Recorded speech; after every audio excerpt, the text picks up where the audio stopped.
Welcome, folks, to our MJA podcast.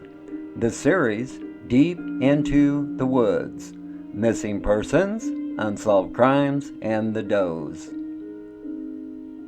This is Episode 11, Part 2. 12 Unsolved Homicides in California. My name is Mark. I will be your host for tonight's podcast. Later on the show, our co-host and guest speaker will join us. We are coming to you from our Plattsburgh, New York home office. 12 Unsolved Homicides in California. You're gone, but not forgotten. Years or even decades may have passed, but police officers and detectives across the nation continue to search for leads in unsolved murder cases that have grown cold. Unsolved cold cases may have many leads that have grown cold. Witness memories might tend to fade, but advances in evidence processing have helped in the continued investigation of these crimes. The use of DNA testing on cold cases has resulted in arrests for many crimes committed decades ago and has also eliminated many possible suspects. No matter how old the case might be, there is always a good chance of getting the case solved. While physical evidence is an important tool in solving a cold case, there are people in and around these communities that may have information critical to the resolution of some of these old cold cases. Your information could be the key piece of information these cold cases are waiting for to be solved.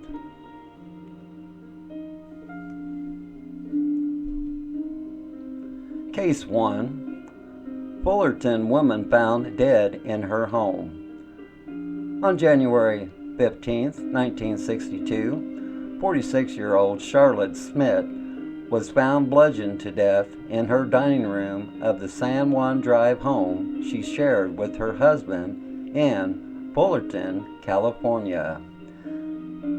The husband is the one who found his wife when he returned home from work at about 5 p.m. The coroner later determined the 46-year-old female had been dead about 2 to 3 hours before she was discovered. There was no apparent signs of forced entry into the home, which was up for sale at the time. But the rear sliding glass door in the living room was found slightly open. Also, there was no sign of a burglary. The investigators contacted many people and were told of someone, most likely a solicitor, who had been seen going from door to door in the neighborhood that day. Eventually, though, police were unable to focus on anyone as a certain suspect. Case 2. Huntington Beach, California, located in Orange County. An unidentified female was found on March 14, 1968, in Huntington Beach, California.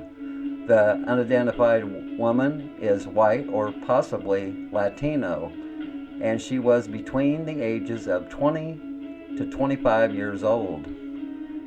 Jane Doe was found dead in a ditch in an open field on Yorktown Avenue and Newland Street. The victim's throat had been cut and there was some evidence of a sexual assault. The body had been dumped in the field sometime after 4 that morning and was found by children about 4 p.m. The police found very little physical evidence. One of the few clues was an indication that a car had been driven off after the body was dumped. About 30 to 50 people were interviewed by police, but police officers were unable to come up with any leads. The victim was located in an empty field near Yorktown Avenue and Newland Street in Huntington Beach. Police theorized that she got in a car with a man somewhere locally, and the pair drove to a large field used for farming. The man parked the car, and the pair talked for a while the man smoked, dropping a cigarette butt onto the dirt. Then he decided to rape her, and when she resisted, he punched her in the face. After the attack, the victim was pulled from the car and her throat was slit. She was dragged to a nearby drainage ditch and abandoned around midnight. Police received a tip in 2011 that the sketch of the victim resembled a friend of hers that disappeared in 1968. Was the first name Rosie or an Italian last name? Rosie had apparently worked at the Circus Room Bar in Long Beach, California. Rosie was originally from New York and spoke with a heavy New York accent. Rosie may have been a native to either the Bronx or Brooklyn, New York, and also had a 2-year-old son nicknamed John John. DNA results from the cigarette butt found by the body was entered into CODIS as an attempt to identify the killer, but turned up no matches. Case 3. The Unsolved Homicide in Buena Park, California. On November 14, 1970, 16-year-old Vicky Minor badly decomposed body was found in a vacant field near Malvern Avenue and Dale Street in Buena Park, California. Police determined she had been bludgeoned to death. The 16-year-old minor was last seen alive as she left school at about 9:30 on the morning of October 30th, 1970.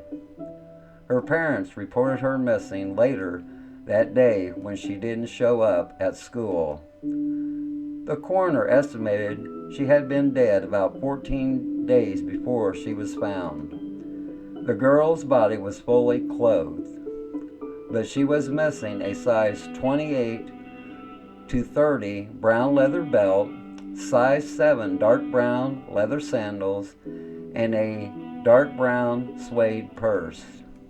None of these items were ever recovered. Case 4. Human skull found outside of Santa Rosa, California. A 16-year-old boy hiking through the wooded hills northeast of Santa Rosa, California in 1972 stumbled upon a human skull. Bleached from the elements, he thought it was an artifact. But the skull wasn't from an ancient burial site as the youth imagined. It was a sign of a young life brutally cut short. Unsolved homicide of 13-year-old white female identified as Lori Cursa. The 13-year-old Lori Cursa attended Cook Junior High. She was an 8th grader in Santa Rosa, California, and she had run away from home. Her mother reported her missing on November 11, 1972, but Lori Cursa was last seen by friends on November 20th or 21st, 1972. In November 1972, Lori Cursa vanished without a trace from Santa Rosa, California.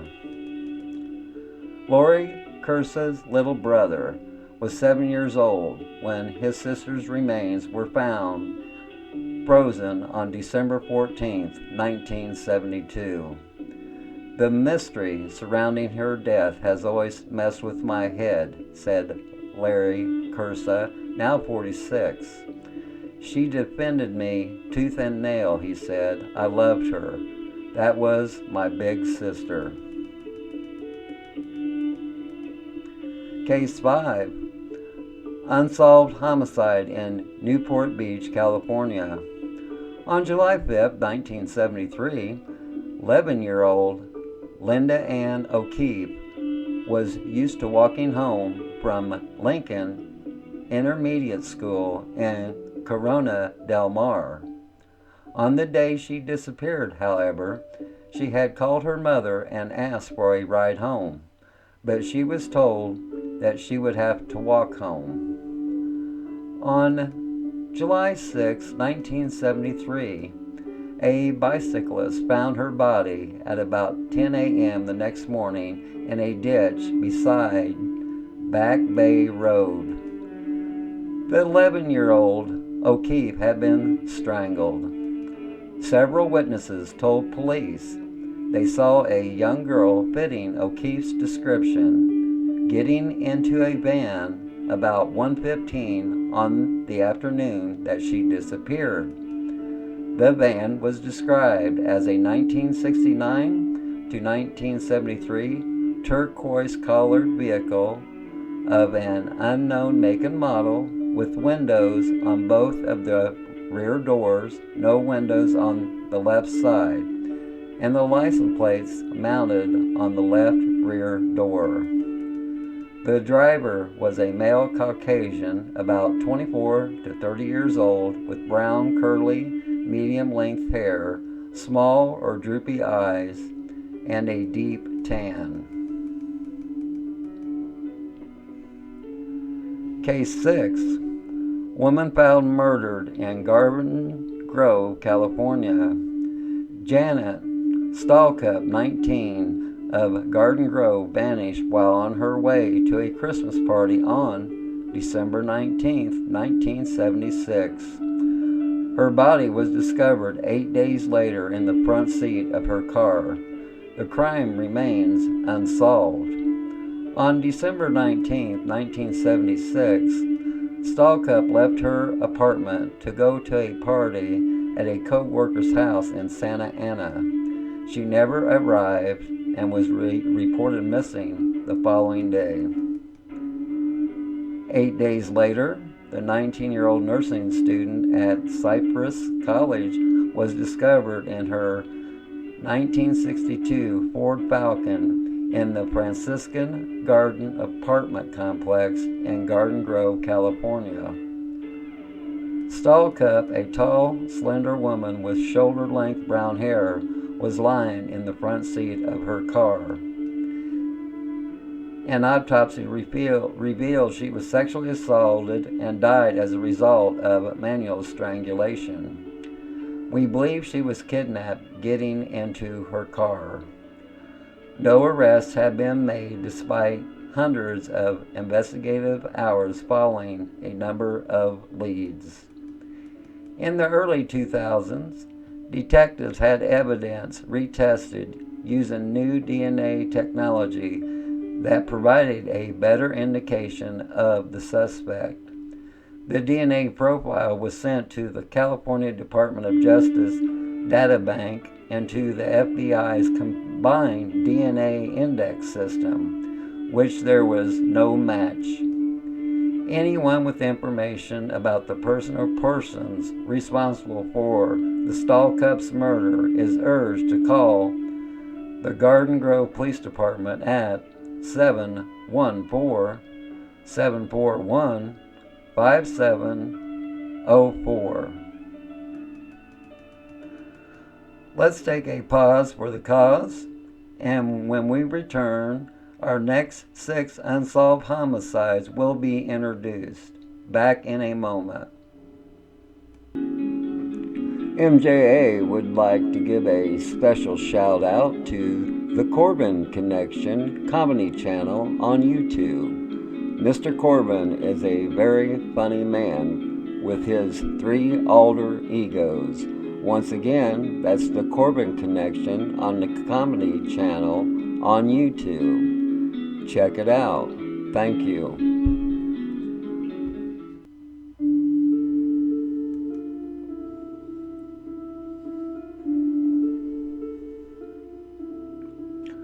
Welcome back to our MJ podcast. This series, Deep into the Woods. Missing Persons, Unsolved Crimes, and the Does. This is Episode 11, Part 2. 12 Unsolved Homicides in California. Case 7. The Unsolved Homicide in West Hollywood, California, 1977. The murder of Krista Helm. Who stabbed actress Krista Helm on February 12, 1977? She didn't find much success in Hollywood. Helm only had bit parts on Wonder Woman and Starsky and Hutch as her high points. But she excelled at parties and in the bedrooms in the Hollywood Hills, where she consorted with the likes of Warren Beatty, Mick Jagger, Joe Namath, and the Shah of Iran. Helms kept a detailed sex diary, her little black book. Many believe that is why she was found stabbed and bludgeoned to death on a street in West Hollywood.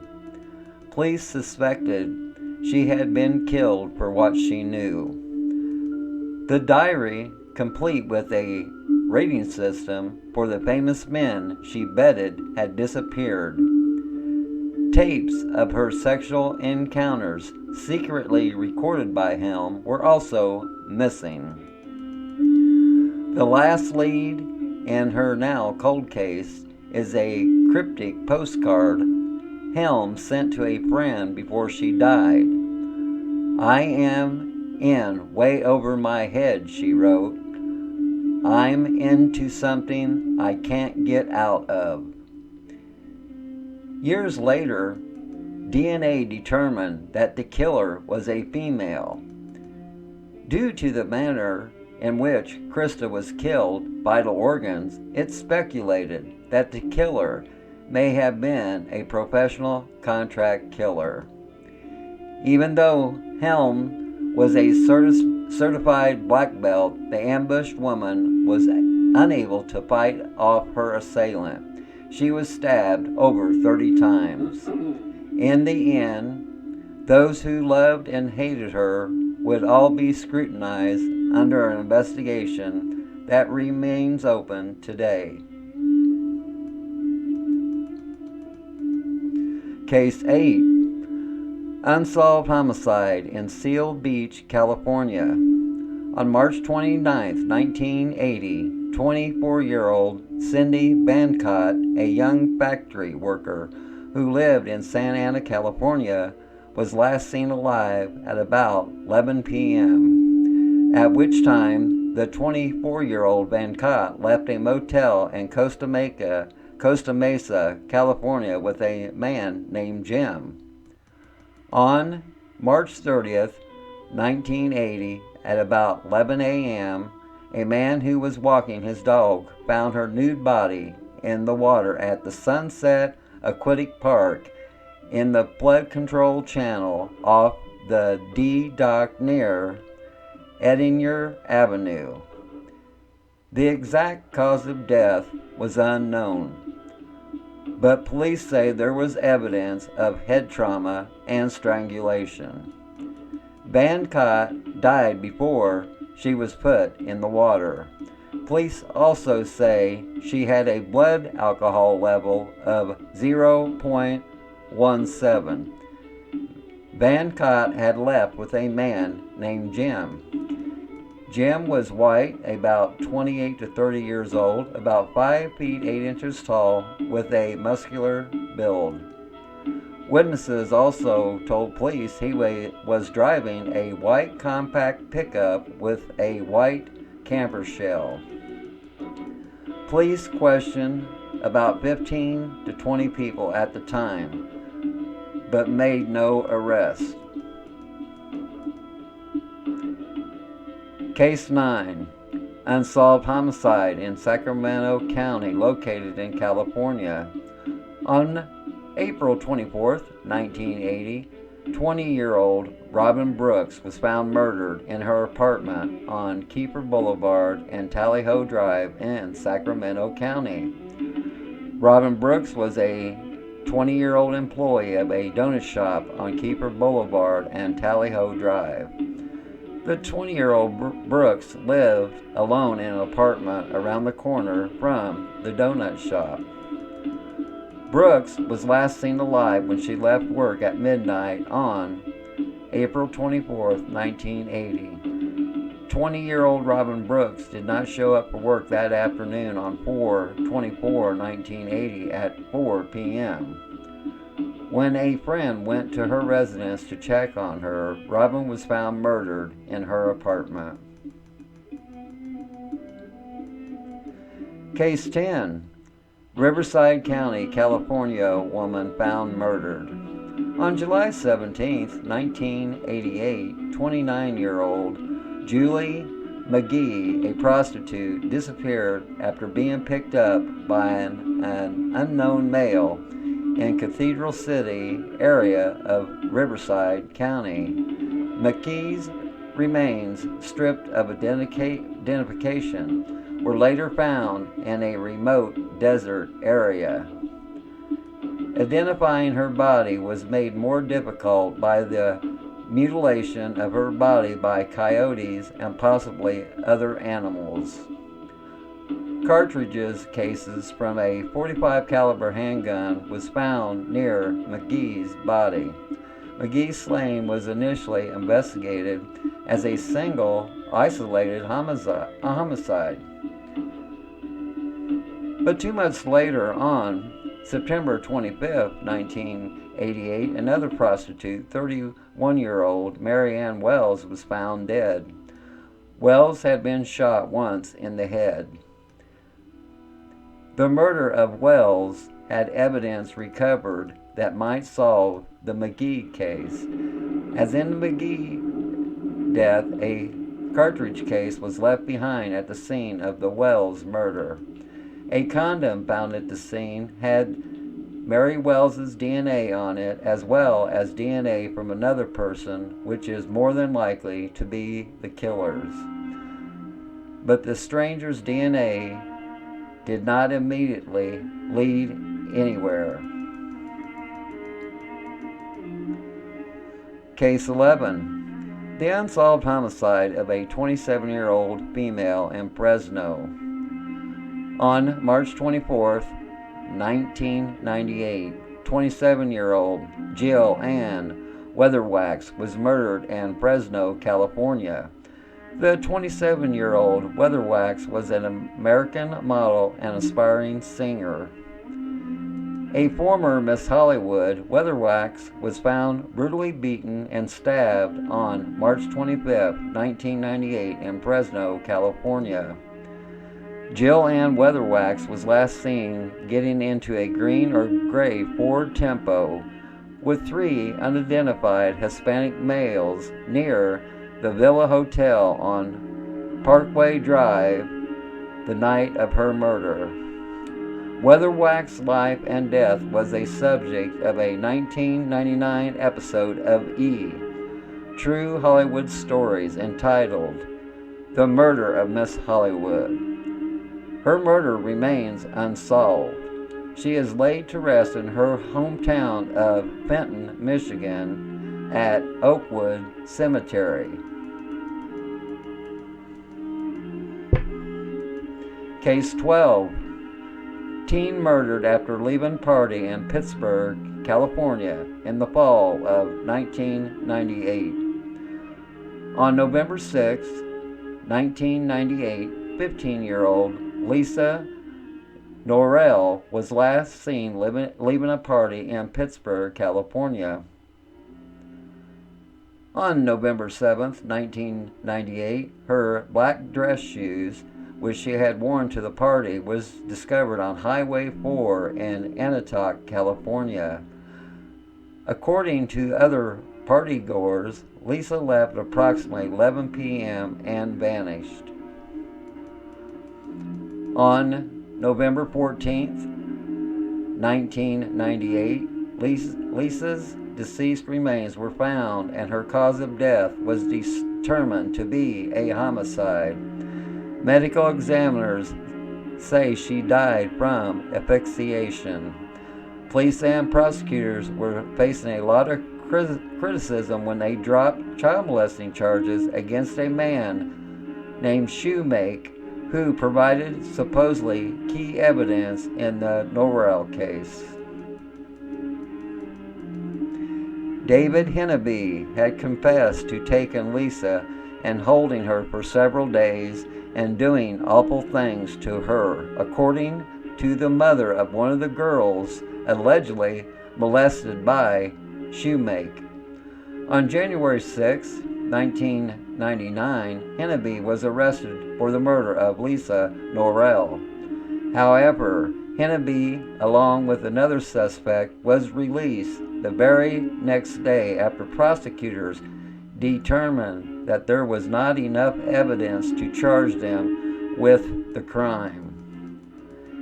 A mother of one of the victims molested by Shoemake confronted police about why they traded a child molestation case for a third-hand tip about a purported confession. Henneby has since been convicted on unrelated assault charges and had served a 6-year prison term. Pittsburgh, California police continue to investigate the Lisa Norrell unsolved murder. The case remains cold. Meanwhile, Lisa's mother, Minnie Norrell, continues to trust that authorities will bring her daughter's killer to justice one day. She had started a charity called Lisa's Closet to help provide low-income families with clothing.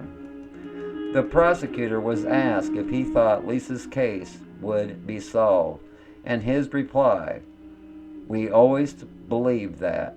Homicides never go away." Let's take a pause for the cause, and when we return, our co-host of the podcast will join us along with a guest speaker. Be back in a moment.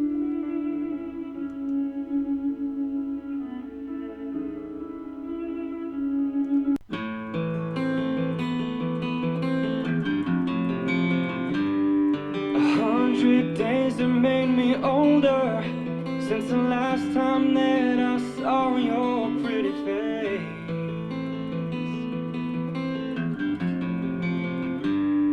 1,000 lies have made me colder, and I don't think I can look at this the same.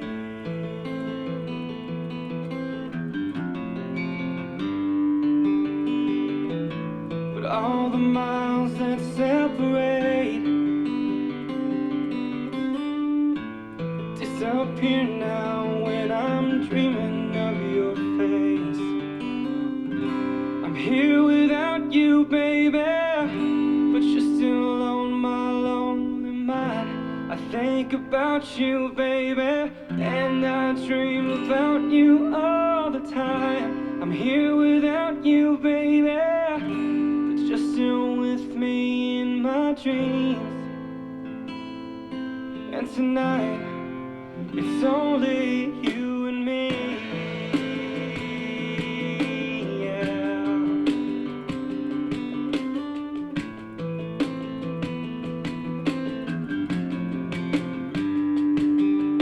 The miles just keep rolling as the people leave and wait to say hello.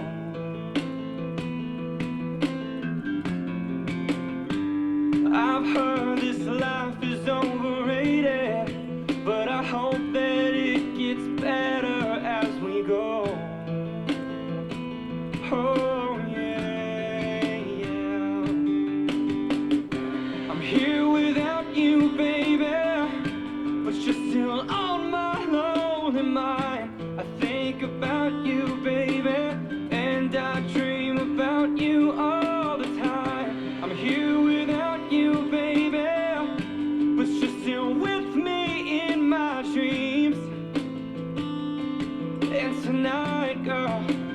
only you and me, everything I know, and anywhere I go. It gets hard, but it won't take away my love. And when the last one falls, and when it's all said and done, it gets hard, but it won't take away my love. Whoa, whoa, whoa. I'm here without you, baby, but you're still on my lonely mind. I think about you, baby, and I dream about you all the time. I'm here without you, baby, but you're still with me in my dreams. And tonight, girl, it's only you and me. Yeah. Oh, yeah. Oh, oh, oh, oh, oh.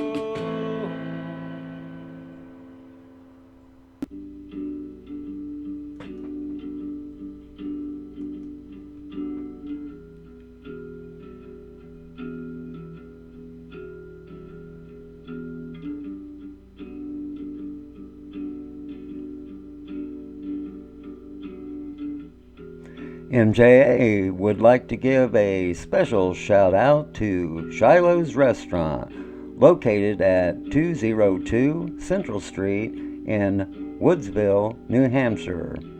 MJA and groups like ours have eaten there several times. The food is excellent and they serve alcohol. The service is Class A and the prices are fair. It has great atmosphere and it's kid friendly. Once again, that's Shiloh's Restaurant, located in Woodsville, New Hampshire. Please check it out.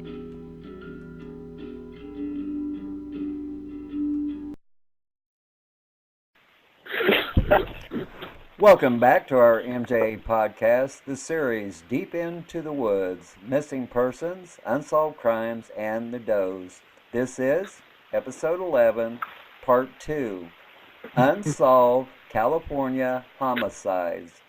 Joining me on the show is our co-host, Miss Cali, and our guest speaker, Dan. Miss Cali, how are you doing tonight? Good, Mark. And Dan, how are you doing? I'm doing just terrific. How are you guys? I'm just peachy myself. I'm very happy that we're knocking these podcasts out. And so I'm just on top of the world that we all got together at one time to be able to do this. And I'm going to start with you, Miss Cali. Say you're a detective in charge of a case and you're on the scene. What would be the first thing you would do? Freeze the crime scene. I'd protect that crime scene and the area all around it and have everything photographed, have all the evidence, the items of evidence bagged and taken into custody, and obtain as much information from that crime scene as possible and bring in as much backup as needed to seal that area off and to get what you need. Okay. And Dan, say you're the evidence tech and you have an enclosed crime scene such as a building, a house, and etc., and the body is still on the site. What would be the first thing you would collect as evidence? If the person is dead, now let me track back here just a little bit, okay? When I was in school, I had this FBI agent for a teacher, and his first question would always be, you get to a crime scene, what's the first thing you do? And obviously everybody answered the same way Cal you just did right now. They'd say, secure that crime scene. And he'd say, what about the guy bleeding to death of a gunshot wound on the ground? You always assist the victim first and make sure the scene is safe from the personnel.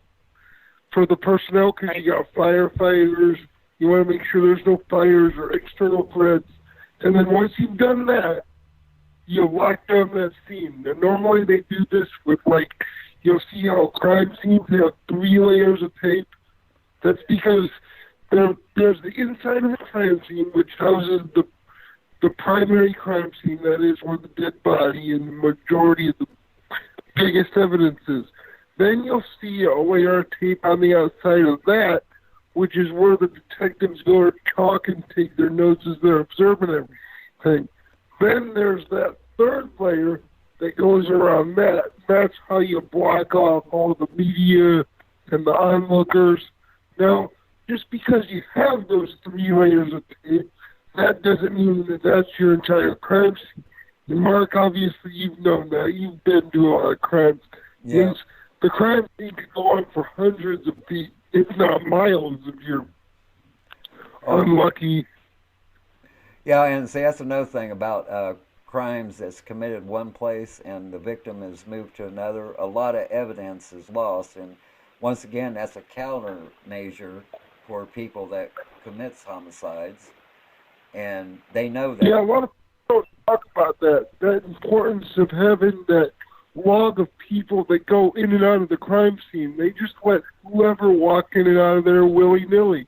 And that's not how you do it. You got to keep records of all that, because it's those records that you use to compare fingerprints and stuff like that to rule people out as personnel. Right, right. And Miss Cali, in your experience, do you think most female victims of a homicide is done by their love interest? Well, there's an old saying, and I don't mean it to be brash or anything, but the old saying does hold some water, and it's familiarity breeds contempt. And, well, you know, some people just don't walk away from an argument, and so I'd have to say yes, that is usually the top of the list there. But in today's environment, you know, with people going over that edge of rationality, just about anything is possible. And Dan, if you found a gun at the crime scene, do you think a GSR test should be done on the victim? If you find a gun at a crime scene, a GSR test should be done on the victims, the suspects, the witnesses, everybody that you think might have even fired that gun. Because evidence in GSR is evidence that somebody fired a weapon, which is, of course, the most important thing when you find a gun. Exactly. And Miss Cali, the homicide took place in a home and the victim is still on site. What type of evidence are you hoping to collect? Well, first of all, just by looking at it, you won't have the real cause of death, but the probable cause of death. Was there any kind of forced entry? The position of the body. Was the body staged, or and DNA evidence and walls, floors. Did the perpetrator get a drink of water? Because people do strangely common things during a murder, and of course there'd be DNA from that, from any glass or anything that DNA could be left on. Okay. And Dan? I'd just like to add one thing to that real quick. Okay. It's always very important to ask whoever found the body, if it's a neighbor, friend, family member, if they altered the scene in any way. Because like with the case, let's say Marcus Merritt, for instance, Mark and I talk about it all the time. The detective was letting the family member observe the body for unseen amounts of time. You can't be sure what they did.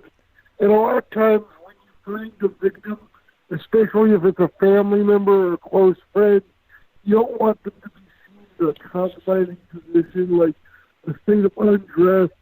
You'll read about, a lot of cases of autoerotic asphyxiation the people strangle themselves during masturbation. Okay, Dan, you're breaking up. You're breaking up. I'm sorry, am I coming in a little bit clearer now? Yeah, now you are. Yeah. I was saying, so you always gotta ask them if they altered the scene anyway. Okay. Because in a lot of cases, they'll save their family member from being found in a compromising position. There it goes again. You're breaking up again. I'm sorry about that. My reception's been a little bit shoddy in the house. I don't know if they put a cell phone tower out or what's going on. Okay, you got your... But you always have to ask those important questions about altering the scene. Exactly. People who do that when they feel their friend or family members been found in compromising positions. Like auto situations, a lot of times they'll be naked or even in a dress. Right. And they'll change the scene because they don't want their family member to be found that way. So it's important to ask those questions. So important. Because any alteration to the scene, that's something that you have to note. Especially because a lot of times it is the person that finds the body who committed the crime. Yeah. And see, that's a good point about altering the body evidence.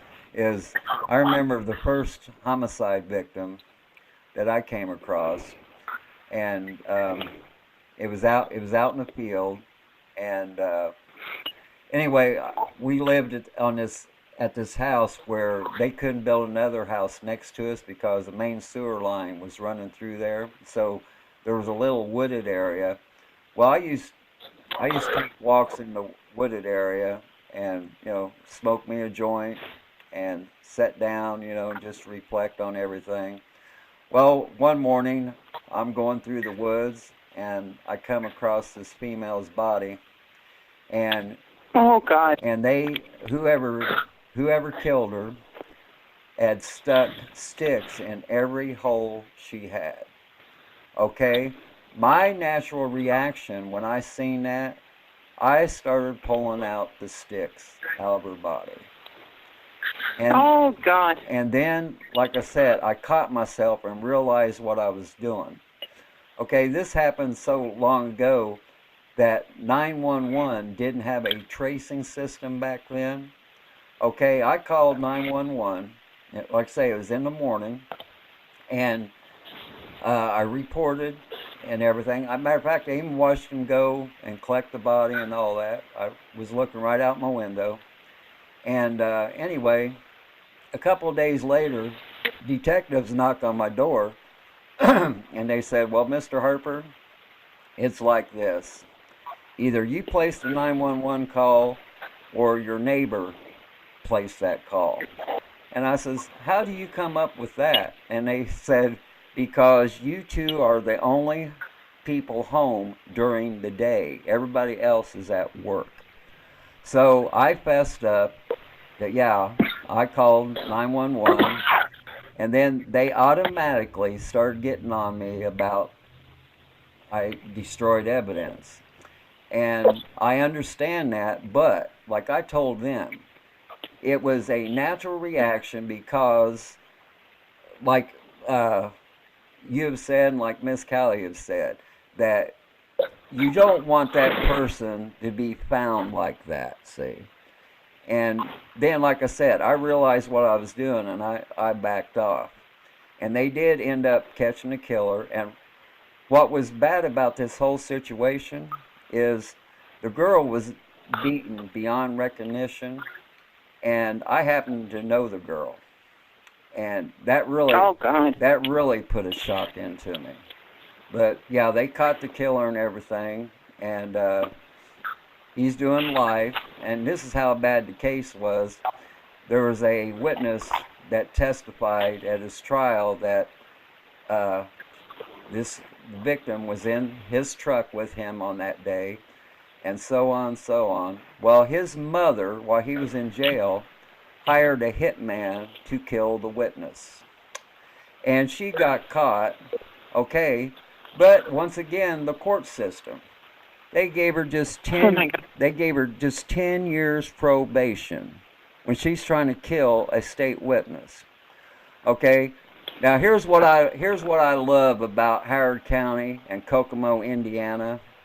Okay, that girl that testified, they got her a city job for life. They set her up for life.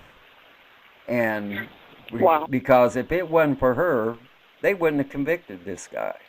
She was the only witness that seen them together. And so that's what I love about Howard County and Kokomo, Indiana, that they went the extra mile and got this girl a decent city job with benefits and everything. And so, you know, she could better her own life.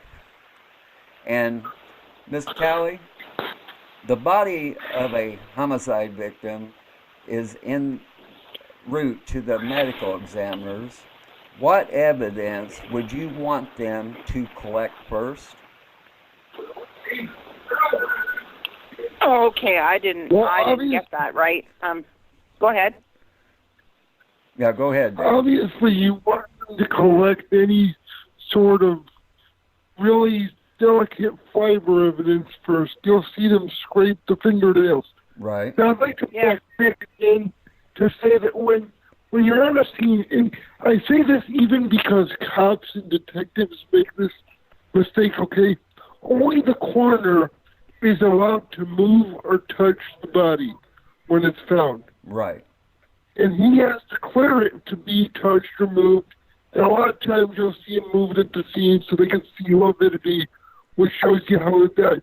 But once they have the body, the first thing you do is take them fingernail scrapings or anything from the hair, because before you start an autopsy, you're starting with the most delicate material. Then you'll take the clothing off the victim, and you'll start your external examination, taking your notes of the body's overall shape and any injuries or decomposition. Then you move into the internal stuff. But it's always the most delicate evidence first, because it's the fiber evidence that if you move it wrong, and Mark and I were just talking about this yesterday, they were autopsying Marcus. They picked up his body. A bunch of stuff falls out of it. It's dirt and rocks and all that crap. But in there could be microscopic pieces of very important evidence. There you go. That they just sweep up and dump in the trash. That's exactly what it done, and I got that on video, so they can't lie about it. See, that's what gets me. They do. I have 2 videotapes of the autopsy, and see, that's their own mistake for giving me that, because I knew right then and there when I was watching it, it wasn't a damn regular autopsy. They didn't follow protocols. They done no recordings. They didn't write notes. None of that. So to me, that wasn't an autopsy. And the video cameras, they're taping this, is just in like the corner of the room. And you can't see what the medical examiner's doing to Marcus's body because it's so far away. And oh, Lord. Yeah, that's what I'm saying. And then when he says he retrieved the bullet from Marcus's head, okay, they've always been told, they always told that there was crowning of the bullet that was in his head to where it was almost getting ready to exit the skull. Okay, this medical examiner cut Marcus's head around the full circle and then went in and retrieved the bullet. To me, if there was an actual crowning, he could have felt the crowning and cut right there and retrieved the bullet. He was in Marcus's head for like 30 minutes, but like I said, the video camera's so far away and he had his back towards the camera, you couldn't actually see what he was doing in Marcus's head. You couldn't see nothing. During that time, did you see him taking notes either with the recorder or on paper? Nothing. Did you see him write anything? Nothing. So he wasn't any kind of notes, because before you even touch the body, you have to take the notes of its external condition. You don't just... So he didn't take any kind of notes on the external condition. He just cut the skull open, is what you're saying. Yeah, that's what I'm saying. And if they was on this thing about crowning, he didn't have to do all that. You would go to the point where the crowning was occurring, and you tap in there and retrieve the bullet. You don't have to cut the whole... Yeah, because a lot of times they just do that with tweezers. Exactly. And then another thing that pissed me off about it is they used the bone cracker to crack his chest open. Well, his body from decomp was already open. They didn't have to do that. They done that out of spite because they knew we was going to be watching that video. And they disrespected his body. When they're putting him down on the morgue table, his boot flies off into the sink. His body was not secured whatsoever. So yeah, there's probably a lot of evidence that was on the floor that they just swept up and threw away. And so Dan, getting back to this podcast, if you're checking... Sorry, I got you all fired up again. If you're checking the outside of a home of a homicide, what evidence are you looking to collect outside of the home? Outside of a home, and there's no right or wrong answer to this question, but obviously any kind of trace evidence. The most obvious is footprints. If you don't smoke, cigarette butts are often important because that's DNA. People will discard things in the trash, in dumpsters and trash bins closed because they have blood on them. And in a rush or a panic when you're running away from a scene, what do you do with a piece of bloody clothing or even a gun? You throw it in the nearest waste receptacle or even a sewer drain. So you got to keep your eyes open and always be walking a straight path. Even if you're in a house as a crime scene, you're always wanting to be walking one foot in front of the other. There you go. Because you never know where the next vital piece of trace evidence is. And you don't want to risk stepping on it or trampling it. And then when you find it, and we always used to do this when I was in school, because when I started in college, they'd show us episodes of CSI.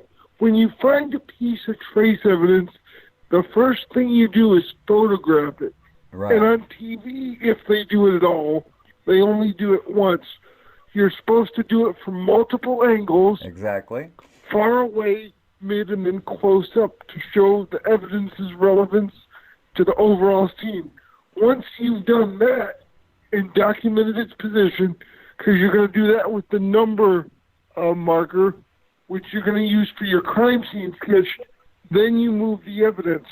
On TV, they just tend to find the evidence, and they want to pick it up and play with it, and that's just not how it's done. Exactly. And Miss Cali, when you hear Unsolved Homicide, what is your first thought? Well, you just said it, unsolved. And I think if the crime is years old, then I think it's time to expose some of the evidence or more of the evidence to the public in order to get more leads. Okay, let me stop you right there. Okay, investigators, take note of what she just said. When you have a cold case and you have vital information that's never been released, you need to release some of that information to see if it drums up any possible suspects, or it might drum up somebody coming forward. And so once again, Ms. Cali, you're right on the money, Detective 101. And that's what I keep trying to preach to these detectives, is Detective 101. Well, there's only some things you need to hold close to your vest. Exactly. And those are things that only the criminal knows. Right. So the rest of it is superficial, but important, because it's going to jog somebody's memory. It's going to, after a case has gone on for years and years, I think anything past, well, actually I was saying 15, but maybe anything past 10 years, you should be opening up your files and exposing what's going on behind the scenes. A killer even will melt down. If they have any sense of guilt at all, they'll melt down when they hear, or he or she hears, and knows that law enforcement actually knows this or that. Right. Like it'll be details, little details, little things like where so and so was on such a day. It doesn't have to be. They don't even have to name suspects. They can just release information about the victim. Exactly. But up until then,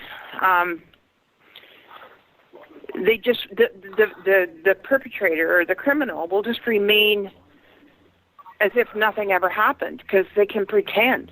They can pretend nothing happened. But once something gets out there in the public that they're afraid that it's going to reveal them, then they start to panic. So you're going to see them unravel. Yep. It happens in interrogations, but it can happen before that interrogation even. Like oftentimes you'll get a perpetrator or criminal who sit there bold-facedly and just act so calm and cool until somebody says, so those boots you got on, you wore them the night that you went into so-and-so's house and murdered her. And then that'll stop them dead in their tracks. Oh, yeah, because that's happened. Like, criminal profiling is a lot of that, too. The use of visual aids, be it crime scene photos, or a lot of times they'll just bring in boxes of blank paper, making them think they have all this evidence against them, and that starts to play in their head. And an interesting thing will happen is, even if they don't break down and confess, as you're showing them that evidence, you have to look for their subtle facial tics and watch their body language. Because if you're going through evidence with them, you'll notice when something makes them nervous or anxious or changes their behavior. You look for that slight change, and then that's when you slowly start pouncing on it, and you'll see their facade break apart from their normal behavior. It's like using the polygraph like we were talking about yesterday. You establish that baseline through your rate of questioning and the types of questions you answer, but when you hit something that matters, you'll see a disturbance in that baseline, their body language. All of a sudden they'll tighten up or they'll not want to look at you, and that's how you play into their minds. But you got to watch for just those subtle changes, because sometimes it'll be a big one, but sometimes it'll just be a small one where they bite their lip or scratch their chin. A lot of times people will rub their neck when they're looking to comfort themselves. You got to look for things like that. They'll do things like scratch their arm, and what they're doing is they're psychologically trying to comfort themselves. Yeah. You'll see them cross their arms. They're trying to protect themselves psychologically.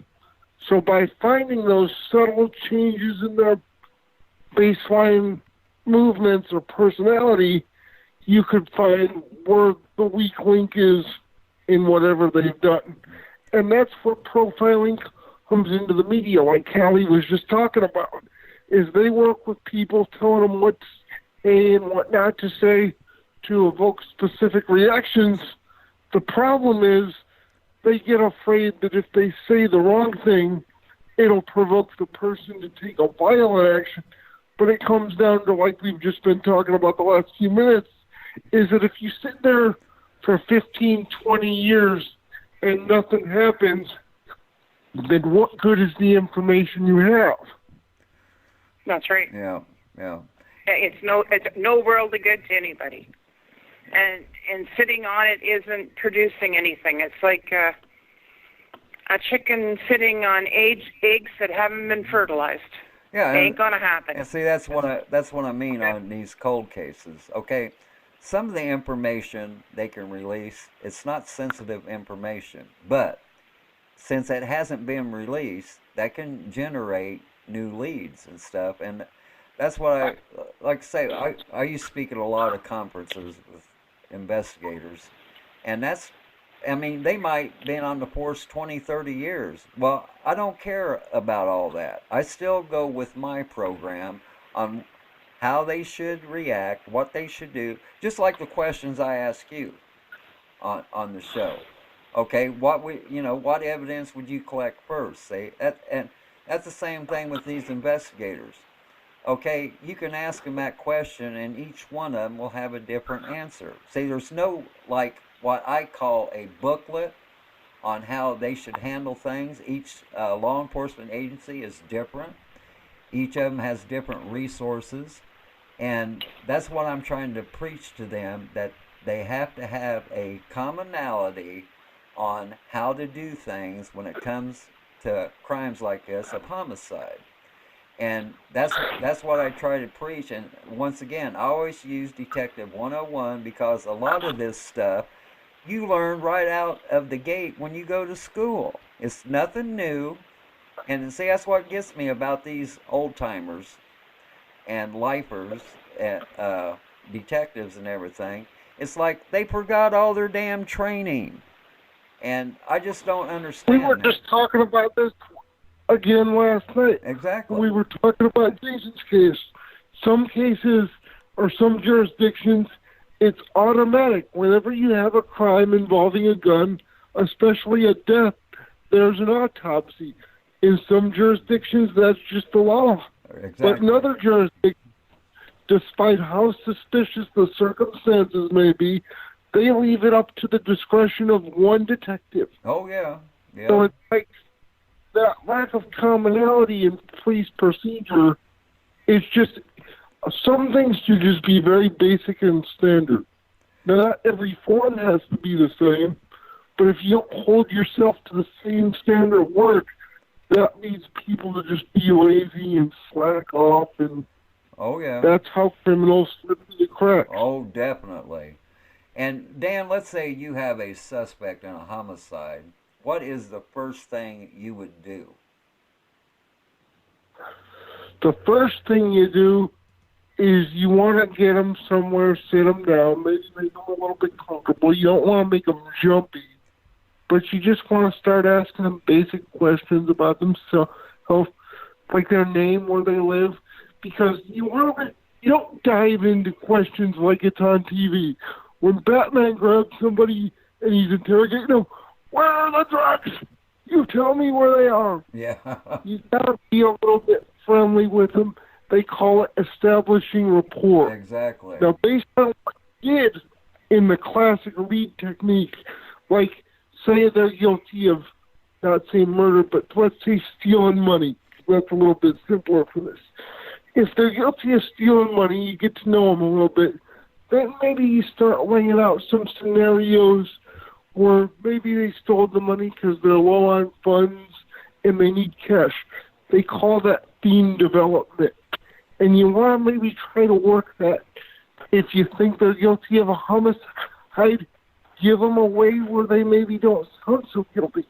You know, at the end of the day, when I watch shows like The Interrogators, what I find over and over and over again is that people are just looking for a way to justify their actions. Exactly. So, if you can convince somebody that they killed somebody because they thought they were in danger, they'll confess quicker than if you can confront them like they just murdered somebody. It's all about how you come at them, because it doesn't matter how you get them to confess to the crime.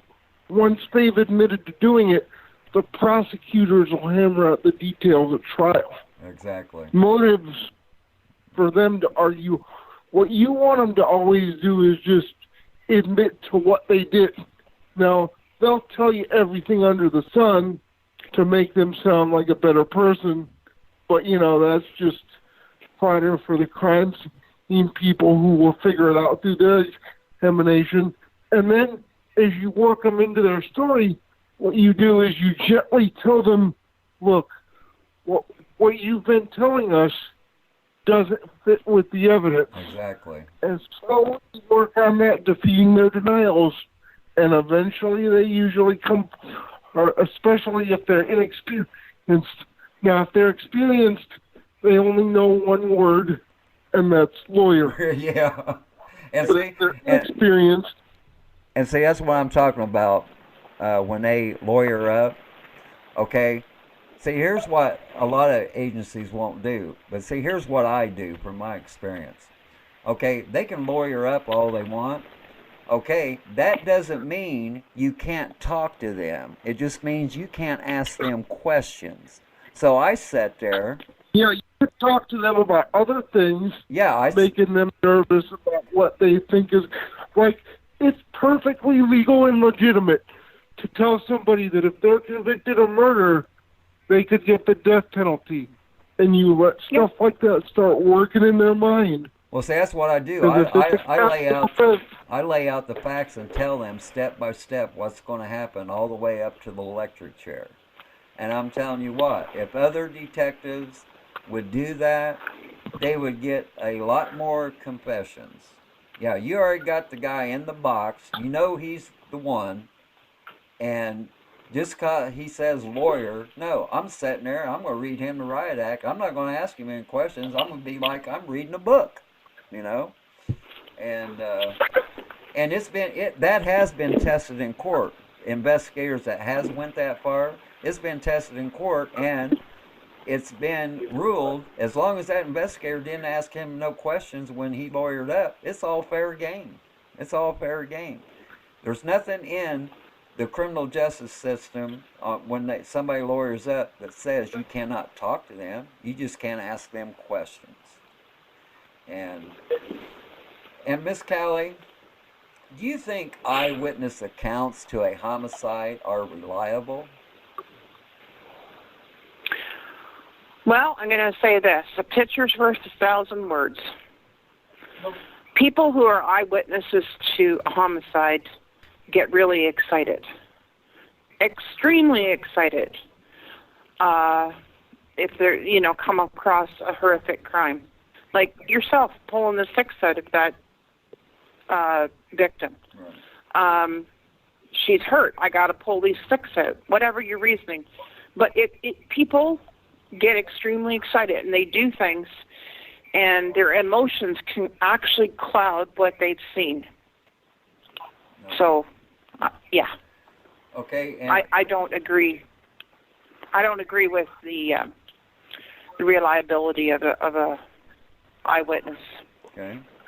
And Dan, do you think some homicides goes unsolved because the clues left behind wasn't found?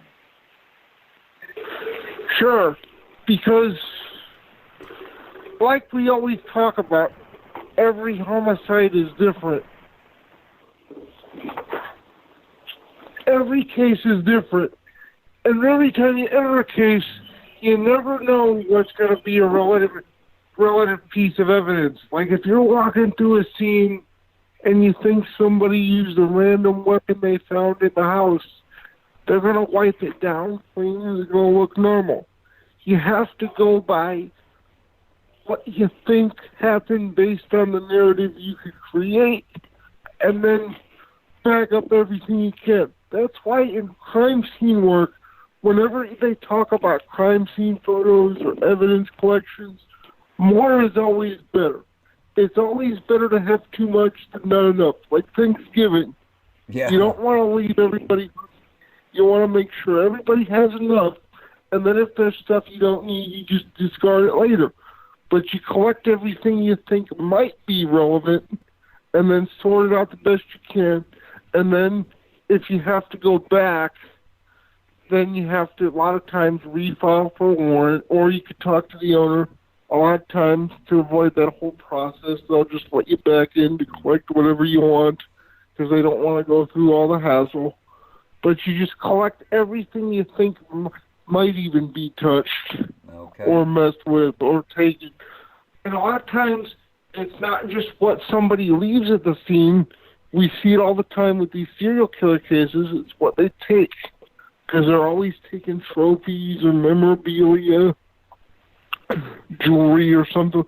So you also want to look for what's not there, if that makes any sense. Exactly. And see, that's what I've been trying to tell people on the Maura Murray case and the Miss Maitland's case is, okay, no matter what, I'm not going to change the fact that I believe it's the same person that committed both. And they always say there's no evidence that support that theory, this, that, and the other. Well, and on Moore's case, no evidence was left behind to identify a suspect. On Miss Maitland's case, no evidence was left behind to identify the suspect. Well, to me, that is the killer's signature. He's going to go That's leave. not a signature. That is not a signature. That would be MO, because MO is what a killer does to commit the crime. Signature is what they need to do to psychologically satisfy themselves. Yeah, and see, that's what I'm trying to tell him is just because you don't find no evidence, this, that, and the other, doesn't mean they're not related. And to me, with both girls' background and everything, okay, and the way, like I said, nothing was left behind to identify a suspect, that tells me that's the killer's signature. He goes to leaps and bounds and makes sure he leaves nothing behind to identify himself. And see, here's another problem I have with all this. I processed Miss Maitland's car when they released it to the parents. Okay, she was abducted March 19th, 2004. They released her car to the parents in September 2004, in late September, and I processed the car in October, 2 different weekends. And it was shocking because when I went in the car, I was in my get-up, my scrubs, my mask, and all this shit. And see, I wear purple scrubs, so if anything, like on my body would fall off or whatever, you're automatically going to know it came from my scrubs because they're purple and it stands out. And see that, but once I entered her car and I'm using the alternate lights and everything, okay, I found prints that they didn't collect. I found they left 3 of their fingerprint tapes on a window that had prints on them. So I collected them. Okay, there was fibers that they didn't collect. I collected them. Okay, then pushed in the back of the track of the seat was the syringe cap I found. I collected that. Well, then after all this information was released to the public and everything, people is coming at me saying, well, I don't believe Vermont State Police didn't find these items, this, that, and the other. And I tell them, I said, well, I had 2 witnesses when I processed the car. The one that was handing me my tools and Mr. Maitland himself. When I found biological material in her car, I showed Mr. Maitland how alternate light sources works, so he would understand it.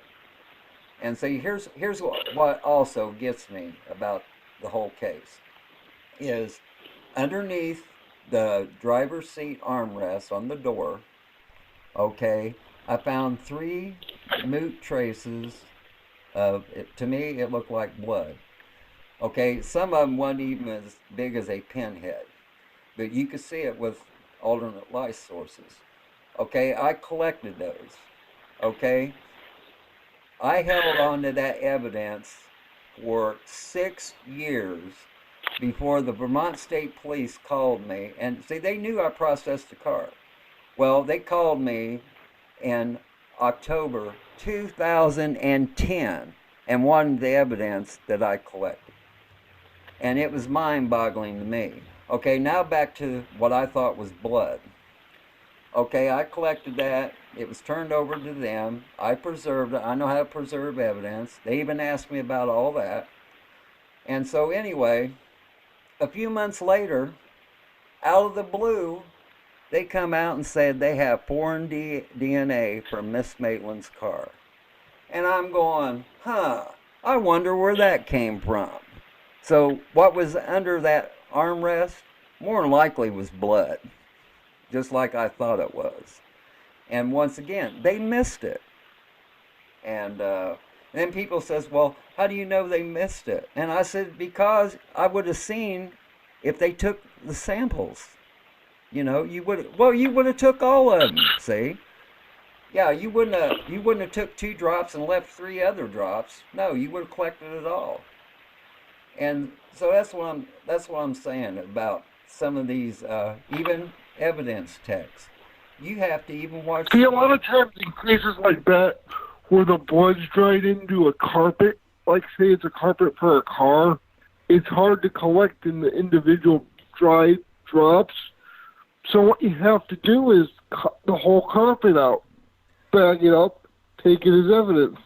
They probably didn't want to take the time to cut the whole car carpet out, so they're just like, oh, we'll take 1 drop and. Well, see, it wasn't on the carpet. It was on the armrest on the driver's door. Well, It was underneath. Huh? Pardon? If it's on the armrest, you could either take a section of the armrest, cut it out just the same as the carpet, or you could take the whole car seat. Well, I do know this. They got excited with what they found in the back seat because there's several cutouts in the back seat.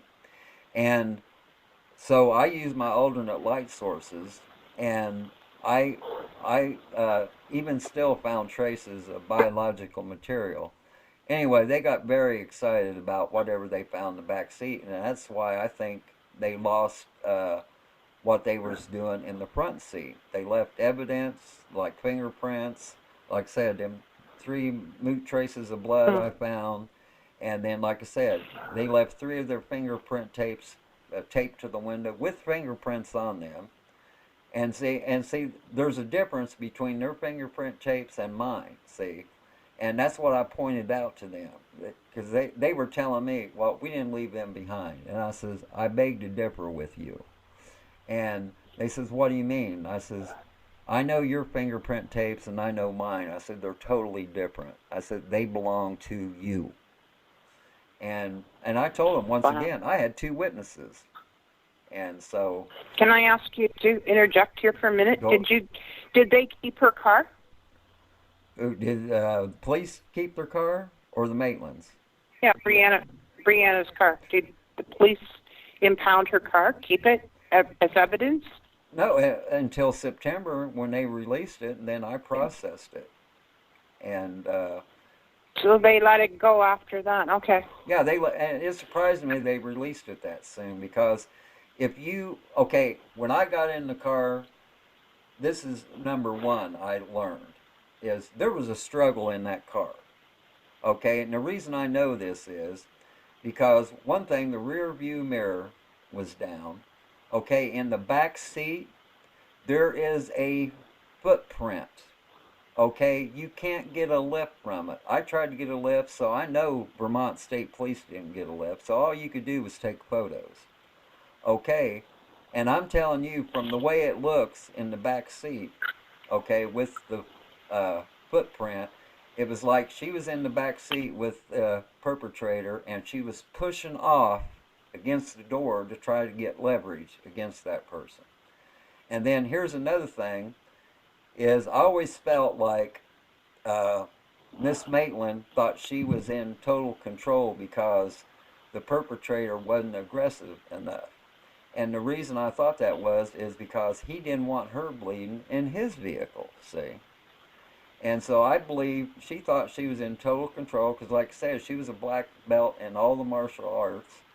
And I believe she thought she was in control because he wasn't aggressive enough until he actually got a hold of her. And well, see, it could be he got in the car with a gun or something, whacked her with the gun, causing the drops of blood.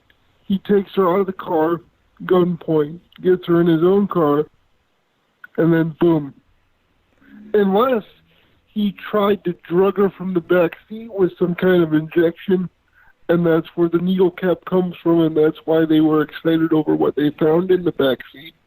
And see, that's what I think happened. See, that's what gets me. I think she didn't have any control. Like, she lost control, and her foot and the car went in reverse, and that's how she got backed up into the building. Well, that's a good possibility on that, and that's what I always thought from the beginning. But the FBI, they put out there that that car was staged. Okay, why would you stage a car like that to begin with?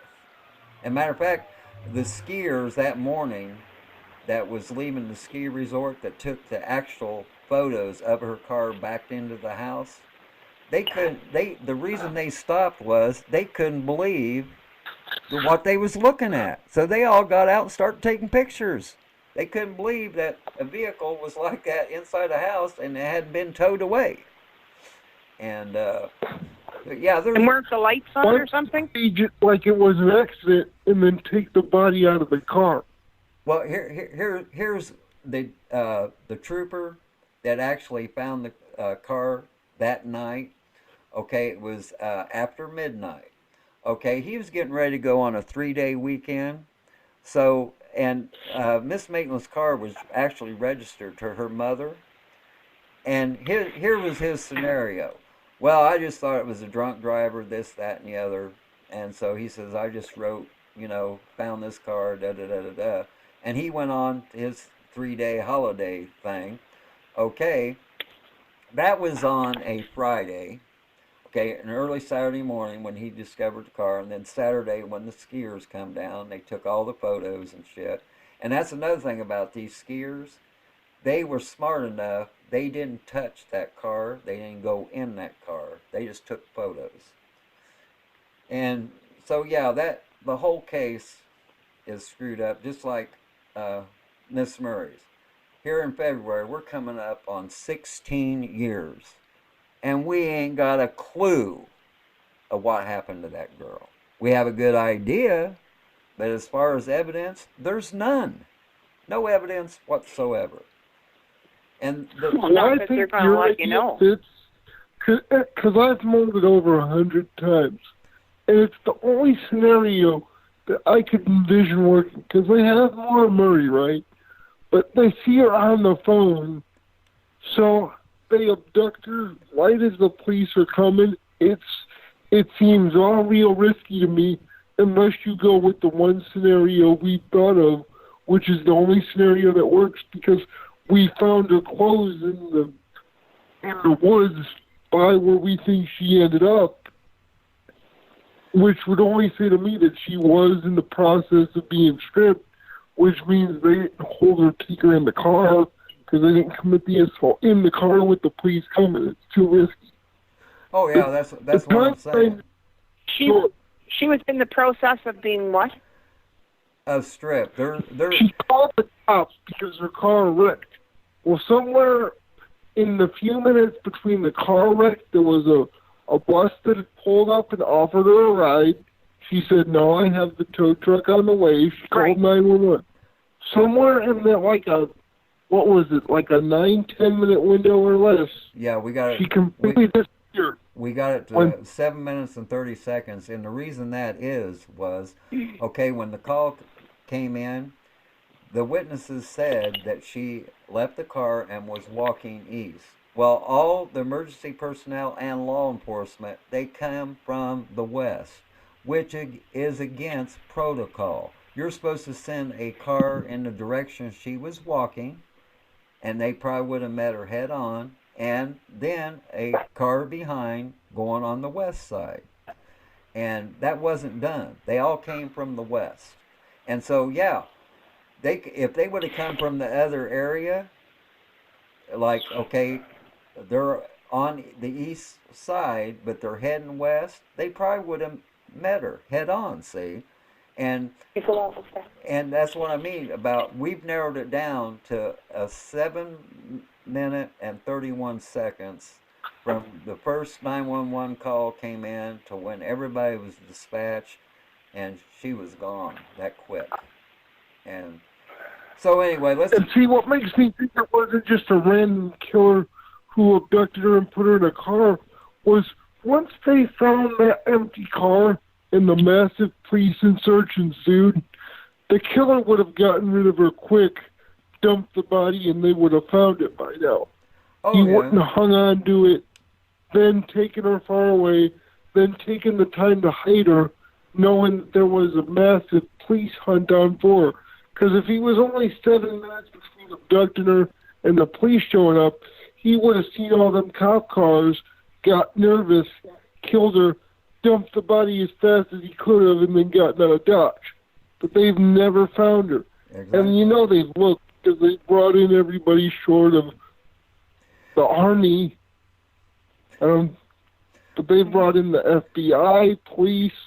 Nobody's found her. And if somebody would have abducted her, seeing that massive police manhunt, they wouldn't have hung on to her and risked being caught with her. Well, see, the thing of it is, if she's walking east and the perpetrator's going east and come up on her, okay, after you get past Atwood's house, there's a little curve. Well, you can't, once you get around that little curve, you can't see where the car wreck was, see? So, yeah, he wouldn't have known, or he wouldn't have seen the cops, because none of them came from the east. They all came from the west, so they would have been behind him. Once he got around that curve, he wouldn't have seen no police presence. And see, another thing about the clothing. The reason we think the clothing that was found is related to her is because at West Point, they give the recruits unisex clothing. That's for men and women. That's what they call it, unisex. Okay, that's what was found. Right. That's what was found in the backpack, was unisex clothing. And so that's on the assumption. That's why we believe it's more likely her clothing. And once again, about the stripping part, yeah, there's ample of evidence that that's probably what took place.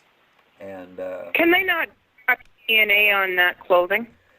You know what? There's been a lot of things turned into them that we know for a fact they didn't test.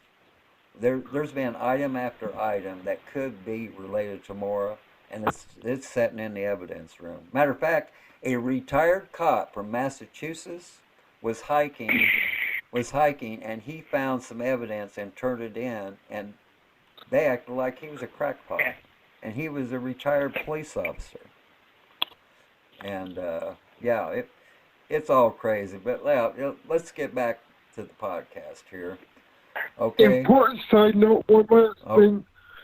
The National Center for Missing and Exploited Children says one of the most important things you could do every day, and it works just as good for adults because it's just as important, is to always look at the clothing they're wearing every day. Exactly. Because that clothing is either going to get spotted when they're looking for them, or unfortunately when it's found later as evidence of a crime.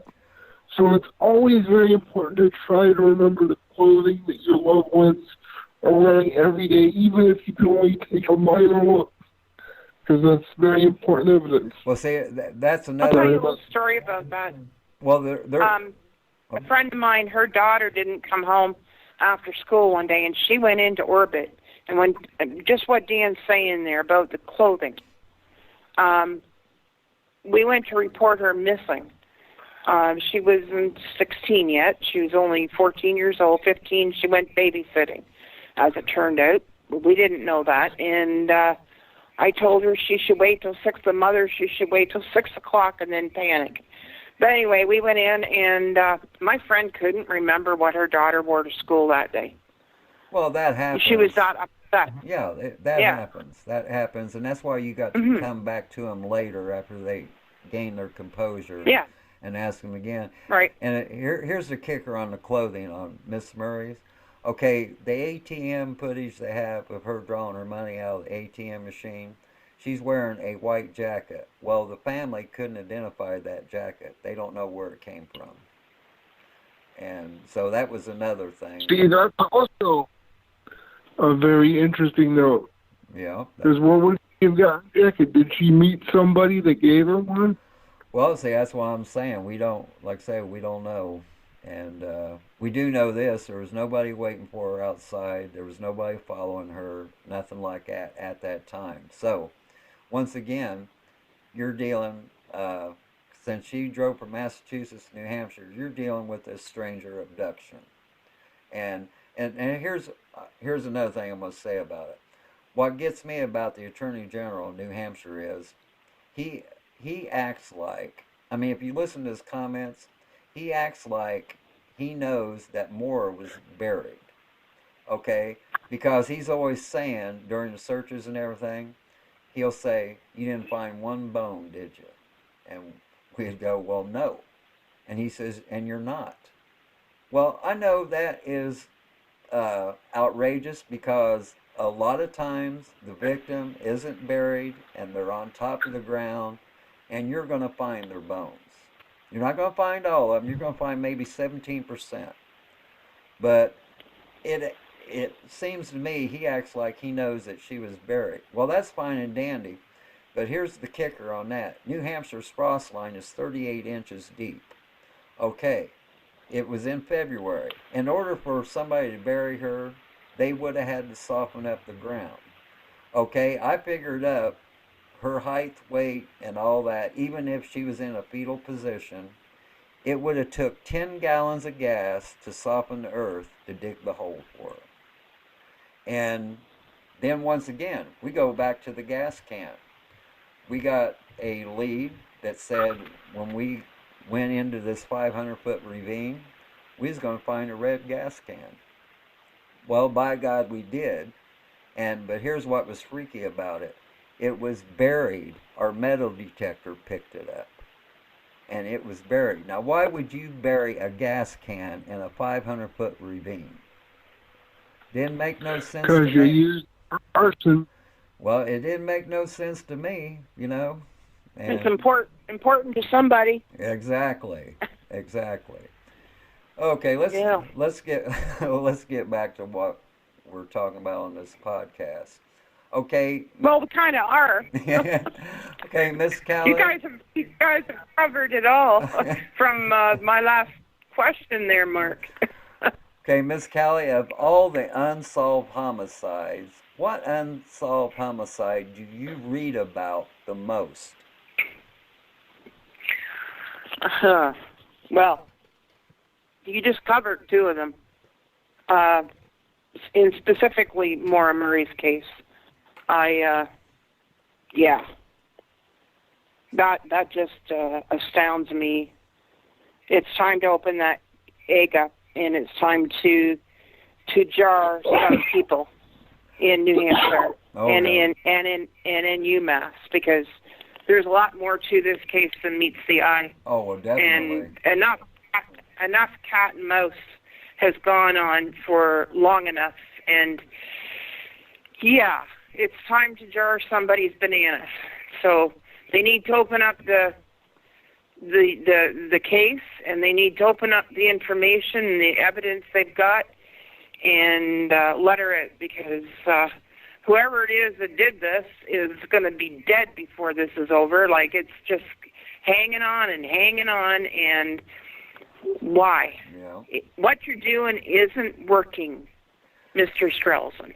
Yeah, there you go. It isn't working. There you go. So if it isn't working, then you need to do something different. Exactly. Or hand it over to somebody else who has a different idea.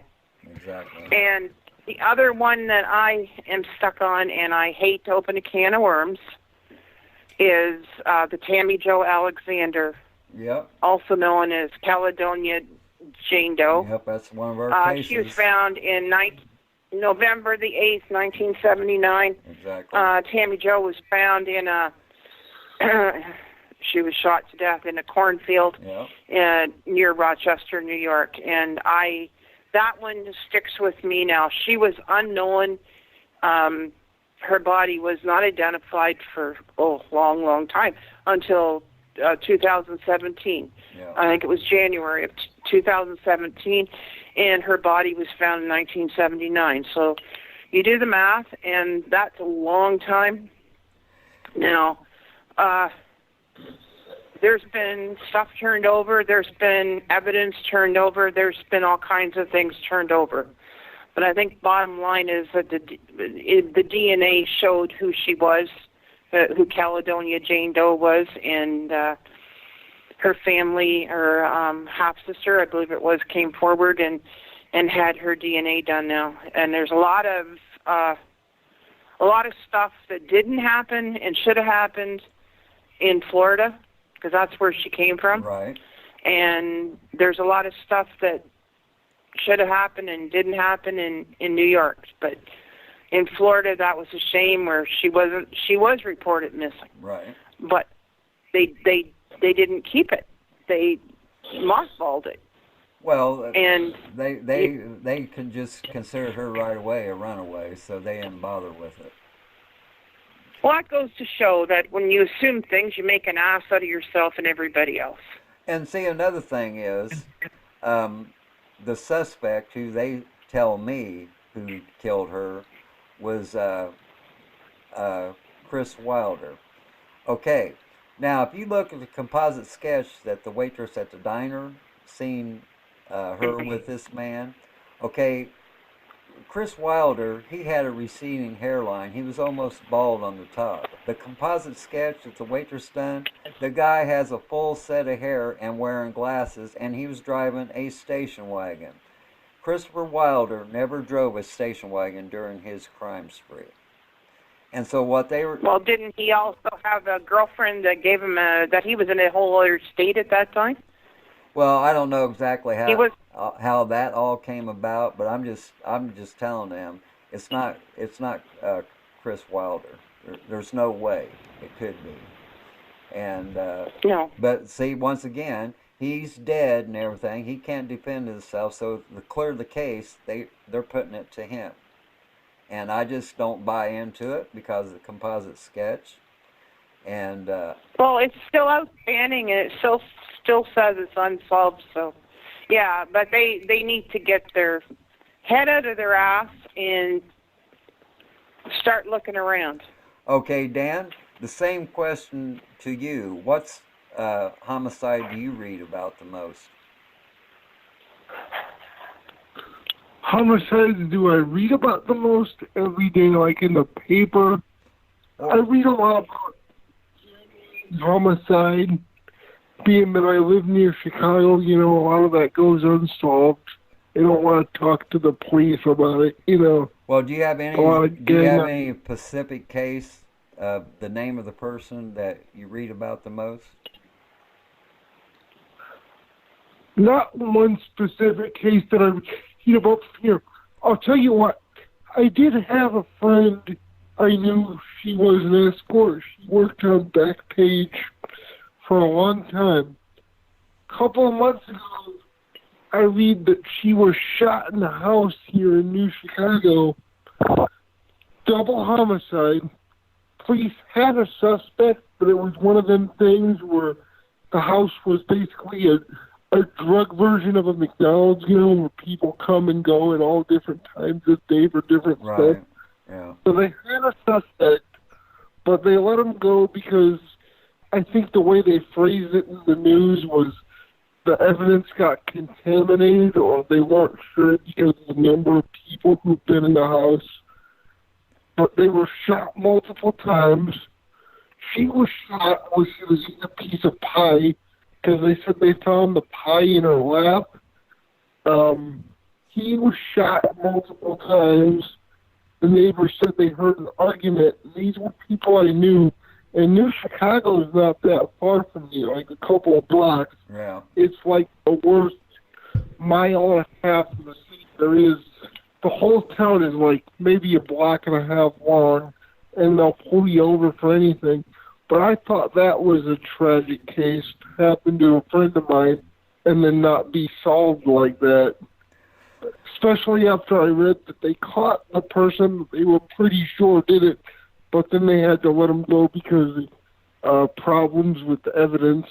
And, you hate to see that, but it does happen, especially in cases like that, because when you have, like when they released Breonna Maitland's car with them drops of blood, people use that car, right? So that little bit of biological evidence, and it's especially important with biological evidence, just like we were talking about Marcus's case with the little fibers earlier, you have to make sure that doesn't get contaminated. Exactly. Because once it does, it's essentially useless. Yeah. Okay. And I just thought that was a sad thing to happen to a friend of mine. I felt real bad about that. But that's the life we all lead sometimes. Yeah. And also, I'd like to put our listeners on notice. There is a woman who started a Facebook page for the missing. She is now missing herself, and we're going on 14 days. And I wish people would go on Facebook and research about this woman and see the good work she's done. And like I said, now she's missing. They don't know if it's. What's her name? I haven't got that details. I mean, I haven't got into it that much. I just heard about it last night. And anyway, I hope people will visit that page and check her out to see if anybody can come up with any scenario, because the scenario they're working on now, they think it was related to the work on the Facebook webpage, because she was a pet bull. And so, do you know what the Facebook page is? It's called America's Missing or something like that.